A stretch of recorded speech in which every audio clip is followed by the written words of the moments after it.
जियो और एयरटेल जहां एक तरफ महंगे प्लान लेकर के आया और वहीं अब बीएसएनएल ने भी एंट्री मारकर लोगों के लिए राहत का ये काम किया कि वो भी सस्ते प्लान लेकर के मार्केट में उतरा, जिससे कहीं न कहीं अब जियो और एयरटेल के यूज़र्स कम नज़र आ रहे हैं। और पिछले 2 या 3 दिनों के अंदर एक एदाद शुमार के मुताबिक तकरीबन एयरटेल और जियो से लोगों ने अपने सिम को कन्वर्ट करके बीएसएनएल में बदल दिया, यानी पोर्ट अपना सिम को किया। और जिसमें 30 लाख यूज़र्स, आपको याद होगा कि जब जियो की शुरुआत हुई थी साल 2016 में, तब अनलिमिटेड इंटरनेट और वॉइस कॉलिंग जो है वो फ्री दी गई थी अपने ग्राहकों को। लेकिन अब कहीं न कहीं जहां लोगों को इस चीज़ की आदत हो गई थी, वही अचानक झटका दे दिया गया और जियो ने अपने प्लान महंगे कर दिए। लोगों ने भी उसी तरह का रिटेलेंट जो है वो वापस किया और लोगों ने जियो को अब यूज़ करना जो है छोड़ दिया और लोगों ने बीएसएनएल की तरफ रुख किया, जहाँ बीएसएनएल काफ़ी सस्ते दाम लेकर के आया है, काफी सस्ते प्लान लेकर के आया है मार्केट के अंदर।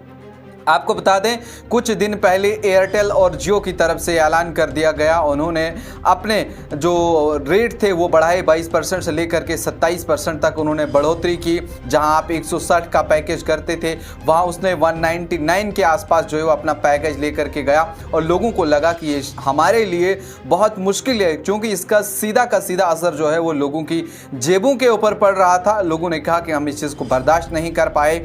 एक तरफ जब जियो आया था और उस समय उसने सारी कंपनियों को टक्कर दी थी, चाहे वो वोडाफोन हो, आइडिया हो या बीएसएनएल हो, ये सारी की सारी कंपनियां एक वक्त ऐसा लगा था कि बिल्कुल खत्म हो गई। लेकिन एयरटेल फिर भी थोड़ा बहुत अपने आप को संभाले रही, कई सारी कंपनियां जो है वो डूब गई।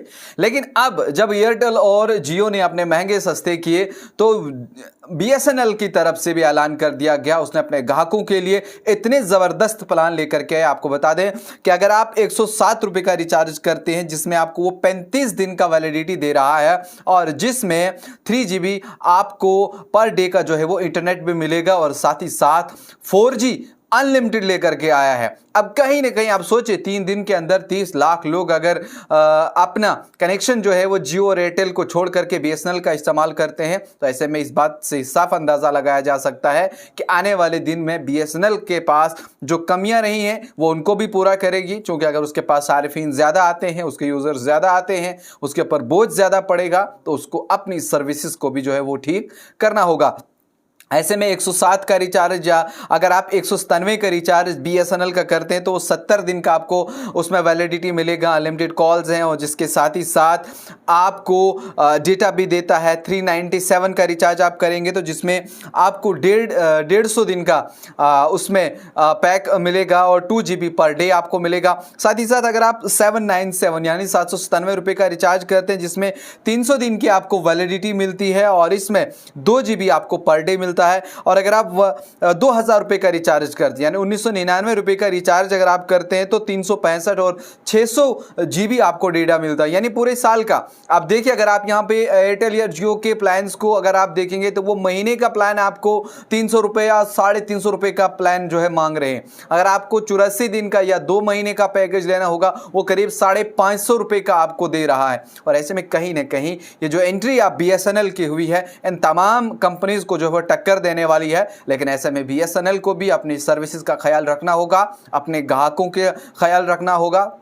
लोग भी अब ये कह रहे हैं कि अंबानी साहब, जिस तरह से आपने पहले जियो तो हमें फ्री दिया, लेकिन उसके बाद जब आपको अपने बेटे की शादी करनी थी तो उसका खर्चा आपको हमसे नहीं लेना था। जो आपके पैकेज से ठीक चल रहे थे, आप अनलिमिटेड डेटा दे रहे थे, हम उसी में खुश थे। लेकिन ये कहीं ना कहीं हमारी जेबों के ऊपर असर पड़ रहा है, हम इस चीज़ को बर्दाश्त नहीं कर पा रहे हैं। और कहीं ना कहीं अब देखने वाली बात यह है कि आने वाला कल किस तरह का रहेगा। क्या ये कंपनियां फिर अपने रेट को कम करेंगी? अगर देखा जाएगा कितने सारे और यूजर्स जो हैं वो कम होते जाएंगे अगले दिनों में, उस पर भी हमारी नज़र बनी हुई है। क्या कुछ रिपोर्ट उस हवाले से बनेगी, वो भी आप तक पहुंचाएंगे। उसके लिए आप देखते रहिए न्यूज़ इनसाइडर 24/7।